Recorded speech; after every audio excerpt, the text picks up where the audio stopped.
John Lennon it was who sang that life is what happens when you're busy making other plans, but maybe we can take control of what happens to us, even shape our destiny by tapping into our psychic powers. A few weeks ago, Sherron Mayes was in the Heaven and Earth studio telling us how to access that inner power, and she's with us again today.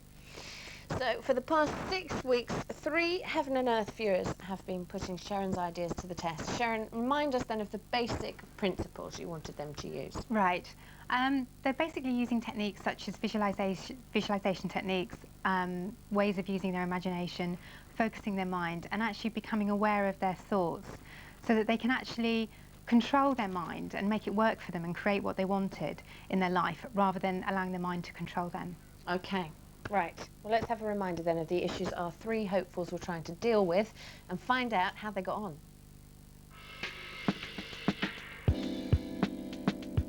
I decided to start up my own cleaning company. My dilemma at the moment is just finding the staff. So the first thing I've got to do is imagine you're standing naked, underneath a waterfall in a secluded woodland clearing. And visualizing the top of your head opening up and clean spring water pouring in and running through your body. I'm currently feeling quite relaxed, more so than normal. I'm getting rid of all my negative money worries and trying to flush that out of me so that I won't be missing out on people who will be able to join my business. This is making me quietly confident that this is achievable. It's been 5 weeks since I started the challenge and it's brilliant, it's been great. One of my favourite visualizations was that you had to imagine yourself walking through a field of daffodils, and towards the end of the visualization you would actually feel yourself calming down and just slowly getting back down to earth. This energized me and helped and enhanced my intuition. I now have 5 staff and am working towards more staff and more clients. My problem at the moment is that I've got to write a dissertation of 10,000 words and I'm really losing concentration. I can't get myself to sit down and do it. What I'm hoping for from the book would be to be motivated, to have some direction and to get out of the garden behind my desk and to write something. That would be great. I've been reading about colour therapy and the book said that yellow would help me to focus my mind and concentrate and get on with things. So I've been on a roundup and found everything in the house that's yellow, so hopefully this will help me concentrate. But I guess I should really just get on and write this dissertation and see how it goes. It's been a really busy 5 weeks, absolutely manic, but I've actually finished my dissertation, so I'm really pleased about that. Because it's been so busy, I haven't had a lot of time to spend on the book, but there are certain things that I've managed to bring in. Visualising finishing it, which has been quite fun anyway, and bringing yellow into my life. So all my notes have been on yellow paper, all of them. And I did my questionnaire. I had to hand out a questionnaire to ask the public what they thought, and did those on yellow paper too. And what was interesting was that my pilot questionnaire was on white paper and something like 30 people filled it in. And in 2 days with the yellow one, 130 odd people did. So I think yellow works.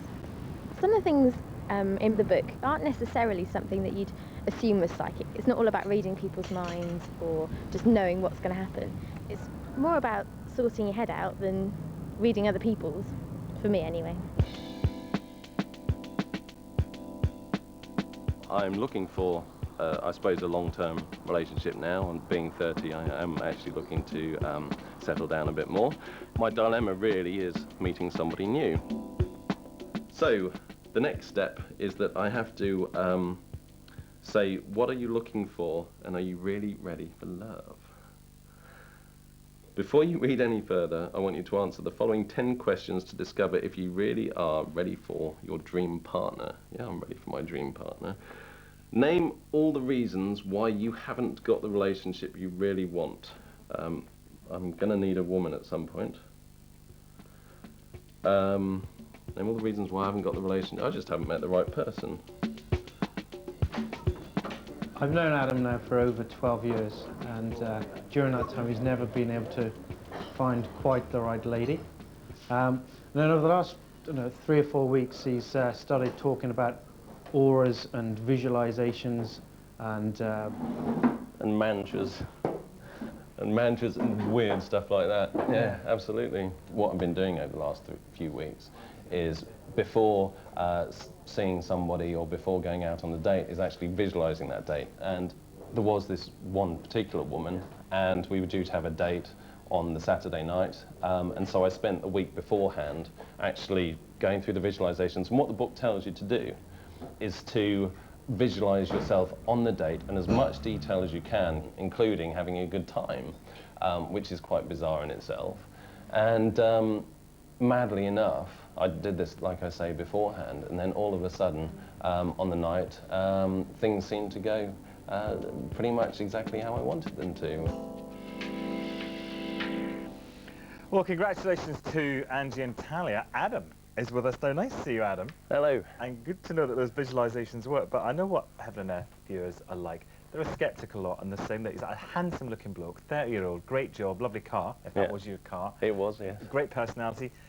You might not need the help of psychic work to find a date. Yeah, well, I have to say that, I mean, I had been dating, but I just hadn't found the woman that I wanted, purely because I don't think I actually knew what I wanted. And so that's really where the book started for me, was clarifying. You. Yeah, totally. Writing down what I wanted, thinking about what I wanted. And then when I was meeting people, it was clear in my mind. And so this particular woman, you know, straight away. Because I equally know what Heaven and Earth viewers are like, and I know what they'll be saying. Go on then, how did it work out that date? Well, I'm exactly the same. I'm a skeptic too. But the date, absolutely brilliant. What happened on the date? Well, are you seeing her again? Yes. The gentleman. He's tried to be gentleman. I'm just putting myself in the viewer's boots. Yeah, I've seen her a few times, and she's absolutely fantastic. You know, she really, really is. So is it love? It could well be, yes. Is it? Yes. Are you going red? Yes, I am going a bit red, yeah, but I'm wearing makeup, aren't I? So, yeah.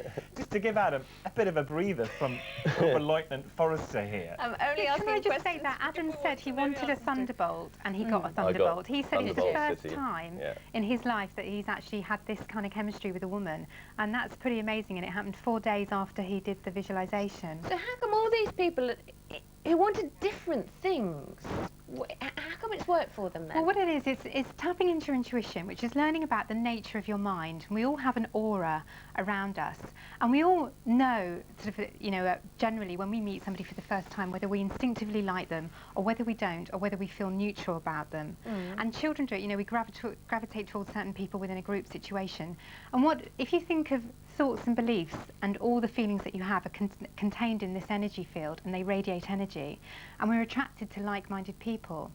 So by clarifying your mind in the way that Adam's done, instead of him actually going out on dates and not knowing what he wanted, when he actually starts getting some clarity, it actually affects his aura. I tell you what, it's the word psychic in the title of the book, because I don't see what Adam's had a success, but what's the difference between these psychic powers and just a good, positive thinking, encouraging talk from a mate? Because you're changing the energy in your aura. It all goes back to your aura, and you're changing the way that you think.